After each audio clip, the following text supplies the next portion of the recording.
28 pirates attacked a U.S. Navy ship. Under the cover of a monsoon squall, 28 pirate speedboats emerged from the rain-whipped darkness. Their target? A lone U.S. Navy supply ship, the USNS Perseverance. They thought the storm was their perfect weapon, a cloak of invisibility. What they didn't know was that the storm had just become their tomb. Because when you attack America in the dark, you force us to turn on the lights. And what we brought wasn't a flashlight, it was the sun. For over 2 centuries, a shadow has hunted the world's shipping lanes, a threat born of greed, opportunity, and lawlessness. From the treacherous shores of the Barbary Coast to the chaotic waters off Somalia, they have tested the resolve of nations, their existence a bloody challenge to order itself. Their weapon is fear. Their currency is violence. And for over 200 years, only one force has consistently answered their treachery with relentless steel and righteous fire: the United States Navy. A new generation of pirates made a fatal miscalculation. They launched a coordinated assault of 28 boats against what they thought was a vulnerable supply ship, the USNS Vanguard. They believed the cover of a monsoon squall would hide them. They believed their numbers would guarantee their victory. They were wrong, dead wrong, because they weren't just attacking a ship, they were attacking a legacy. And the U.S. Navy was about to teach them a lesson written in history and finished with absolute terrifying force. The USNS Vanguard, a Spearhead-class expeditionary fast transport, cut through the heaving black waters of the Indian Ocean. To any observer, it was just another cargo ship, a workhorse. But underneath its steel decks lay the lifeblood of a modern carrier strike group. Advanced stabilizer compounds for hypersonic missiles, next-generation encrypted avionics for F-35C fighters, and high-density fuel blends that could turn the tide of a conflict. This wasn't just a target. It was a strategic crown jewel, running a lone wolf mission that was anything but solitary. It was always connected to the pack, a single node in a vast, invisible network of American power.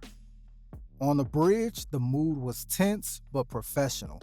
Captain, a former destroyer commander with ice in his veins and 20 years of service etched on his face, watched the storm. The rain came in horizontal sheets, lashing against the windows, reducing the world to a swirling, chaotic gray. The radar was a mess of green static, the storm's perfect cloak. But Captain instincts, honed in the Persian Gulf and the South China Sea, were screaming. This was pirate weather. This was ambush weather. His instincts were right. They emerged from the rain like phantoms, their outlines blurred by the torrential downpour. Not 1 or 2 boats, but a swarm. 28 fiberglass skiffs, each powered by multiple outboard engines, screaming at full throttle, riding the violent waves with a terrifying practiced ease. This was no ragtag group of desperate fishermen.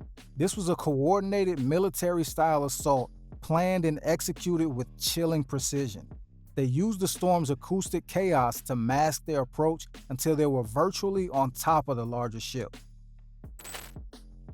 The first warning was the sound, the high-pitched whine of the engines through the storm's roar, a split second before the muzzle flashes erupted from the boats.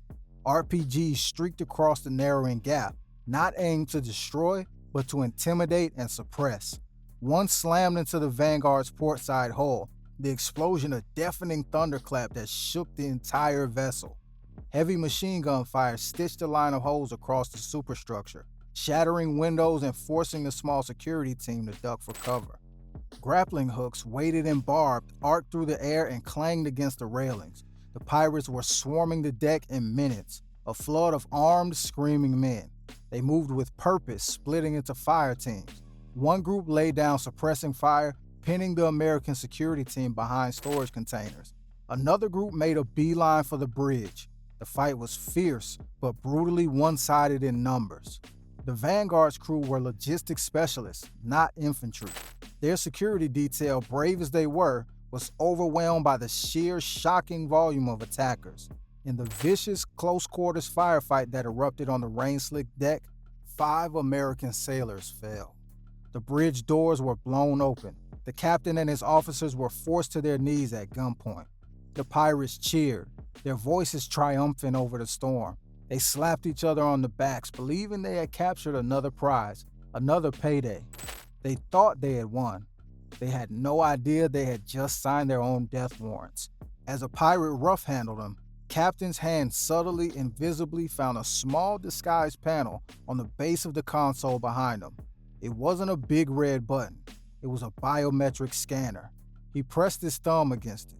No alarm sounded, no light flashed, but a silent, encrypted pulse shot from a concealed antenna, bursting through the storm. A digital scream into the void. It wasn't a standard distress call. It was a legacy protocol.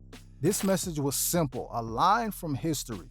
The shores of Tripoli are breached. Repeat, Tripoli is breached.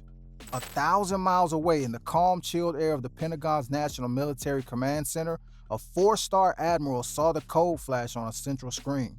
The room, a monument to quiet efficiency, went utterly still for a fraction of a second. The admiral's face, usually an unreadable mask, hardened into something cold and formidable. He knew the history. He knew the weight of those words. This wasn't just a hijacking. It was a direct echo of the nation's first foreign war, a challenge that demanded a response worthy of its legacy. "They've forgotten who we are," the admiral said, his voice low but cutting through the silence like a knife. "It's time for a reminder. Execute Operation Phoenician Fury. All assets are weapons free. I want that ship sanitized. I want our people back. I want a message sent that echoes from Mogadishu to every single rat's nest on that coast." The response was not just swift, it was historical. It was a symphony of vengeance composed from 2 centuries of experience, each movement more devastating than the last. The first instrument was psychological. The USS San Jacinto, a Ticonderoga-class guided missile cruiser already on station patrolling the Somali basin, was the closest hand of justice. The San Jacinto was no stranger to piracy. Just the day before, its crew had disrupted 9 suspected pirates attacking the Maltese-flagged vessel Avenue Beauty. They had used warning shots, boarded the skiff, and after finding no weapons, had confiscated their fuel and let them go. A standard, lawful, and proportional response. But this was different. This was an act of war against a U.S. Navy vessel. The San Jacinto's captain didn't hesitate. He unleashed the LRAD, the long-range acoustic device. This wasn't a weapon of bullets, but of pure, undiluted terror. A directed, ear-splitting wall of sound, a frequency designed to disorient, incapacitate, and induce sheer panic, lanced across the waves and hit the pirates on the Vanguard's deck. The effect was instantaneous. Pirates clutched their ears, dropping their weapons, collapsing to their knees, vomiting over the sides. Their triumphant cheers turned into screams of agony. Their assault was broken not by bullets, but by sound. While the pirates were writhing in confusion, the eyes in the sky arrived.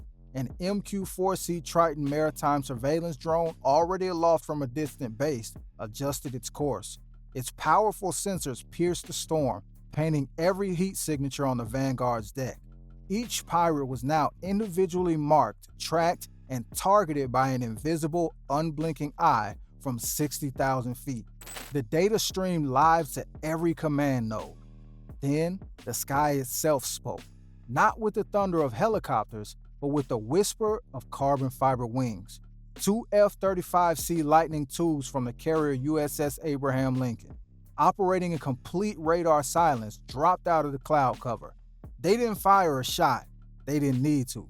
They simply flew a low, menacing pass over the crippled Vanguard, their sleek, predatory shapes a silent, unmistakable declaration of absolute air dominance. The message was received and understood on a primal level.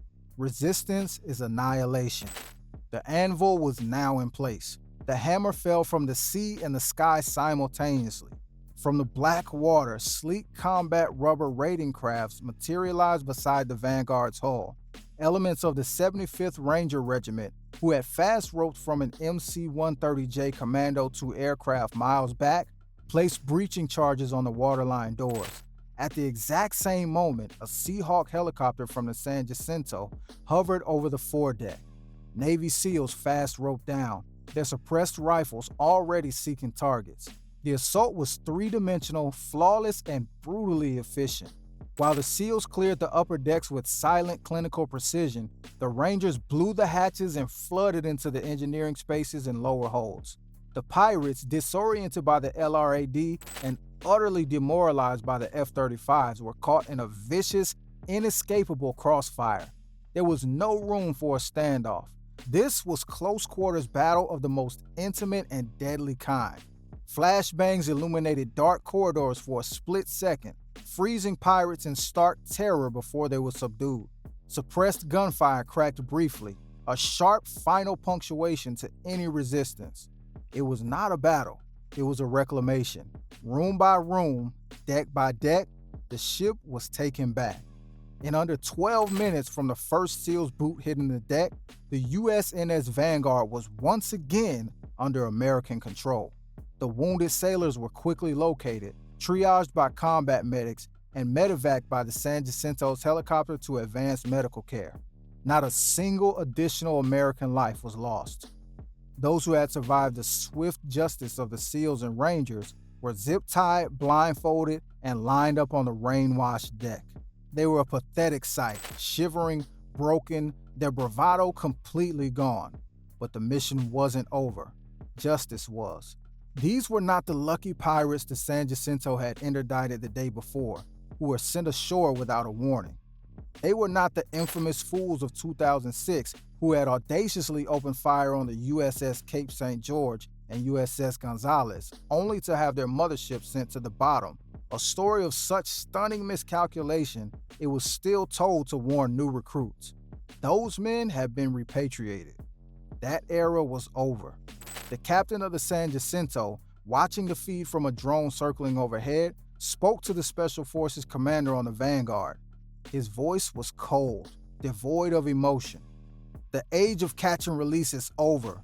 These men are not fishermen. They are not victims of circumstance. They are enemy combatants who waged a deliberate act of war on a United States Navy vessel. They will be processed as unlawful combatants. They will be tried, and they will face the rest of their lives in a maximum security prison. Let that be the new message. And so, a new chapter was written in the long, bloody history of counter-piracy. Not with a single daring SEAL sniper shot, as ended the Maersk, Alabama crisis, but with the cold, relentless, and utterly comprehensive application of law and overwhelming power. The storm cleared as quickly as it had arrived. The rising sun broke over the horizon, its light illuminating a calm sea, cured ship, and a new, stark precedent. The legacy of Decatur, Preble, and the heroes of the Bainbridge had been honored, and it had been evolved. The message was no longer just, "Don't attack us." It was, "If you attack us, you disappear from the world forever." This was more than a battle. It was a statement etched in fire and steel, a declaration that the long, proud history of the U.S. Navy is not just a record of past victories. It is a living, evolving doctrine. From the warning shots of the San Jacinto to the overwhelming multi-domain fury of Operation Phoenician Fury, America controls the escalatory ladder. We choose the time, the place, and the method of response. To every pirate, every warlord, and every hostile actor watching in the shadows of the world, the rules are now clear and they are absolute. Attack our allies and you will be stopped. Attack our assets and you will be erased from the board. The United States Navy owns the night, commands the storm, and writes the final chapter. Every single time.